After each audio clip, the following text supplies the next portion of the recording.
Sierra Leone collapsed into civil war 4 years ago. Rebels are fighting government forces south of the capital, Freetown, an area rich in gold and diamonds. This report from Sierra Leone by our correspondent George Alagaya. Just over 200 years ago, a boatload of freed slaves from Britain landed here and named their new capital Freetown. But their dream has turned sour. Today, Sierra Leone has become synonymous with everything that is wrong on the continent. A war without meaning in a country that's lost its way. Virtually half the population of over 4 million is homeless, refugees from a civil war in which 10,000 people have died. But it's the nature of so many of those deaths that has struck terror among these civilians. Isatu Kagbo's account of a rebel attack is not for the faint-hearted. They picked on a pregnant woman and took bets on whether her child was a boy or girl. Then they cut her open to see who was right. Another time I saw them tear a little child apart. Just like this, by the legs.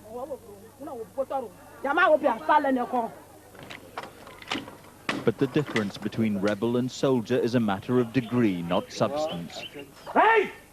The government's ragtag army of youths has been as rapacious as the rebels they're supposed to be fighting. In any case, to talk of rebels is to suggest a political purpose which they have yet to reveal. This is not a war about ideology, religion or ethnicity. It's a war for wealth. And that means neither side has any particular interest in bringing it to a close. If you look at the map and the areas where this war activity is going on, it's mainly in diamond, gold or bauxite area. The northern provinces are not affected. They are mainly agricultural.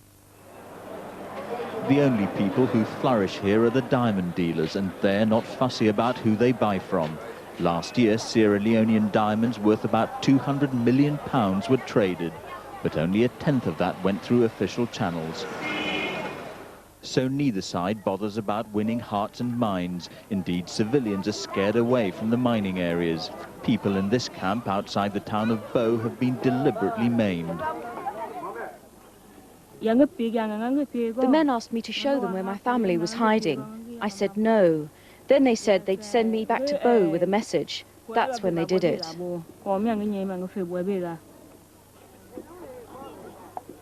This is calculated cruelty. Mutilate a mother and you deprive a whole family. There's talk of a ceasefire now, but whether that'll bring peace is doubtful. The fact is, many of those responsible for the violence are beyond the control of leaders, government or rebel. In fact, so little faith has the government in its own men that it's hired an army of foreigners. These are ex-South African soldiers, mercenaries to some, protecting a relief convoy. War is being privatized as the outside world shrinks away from intervening in these endless conflicts. George Alagaya, BBC News, Bo in Sierra Leone. Kill and mutilate. There's a civil war in the country and thousands of children, some of them just 10 years old, have been involved in atrocities. Now some have been taken away from the front line to the town of Bo, where efforts are being made to rehabilitate them at a children's home. The war began 4 years ago. 6,000 government troops face 1,000 members of the Revolutionary United Front. They're fighting for control of the country's gold and diamond mines. More than 10,000 people have been killed. Our Africa correspondent George Alagaya reports. There are two Mohammed Musas, the one we met, the class prefect, and the one he'd rather forget, the child who went to war aged 12. Mohammed will never regain the innocence of childhood, but unlike others who are still fighting, he has a new start. He told me how commanders would force the children into battle ahead of older soldiers, saying they had no humanitarian feelings. And they said we don't have no responsibility. We don't have nobody to feed, only ourselves. So that is why sometimes they can tell us to go in front. They would send you in the front? Yes.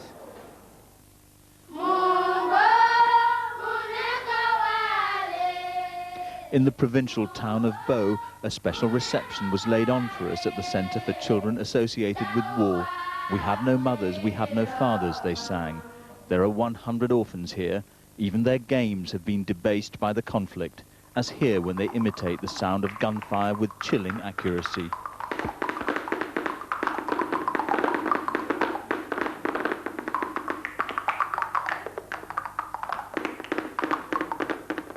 Dr. Tamba Maturi is one of only 2 psychiatrists in the country. He's discovered that children traumatized by what's happened around them have gone on to commit some of the most brutal atrocities.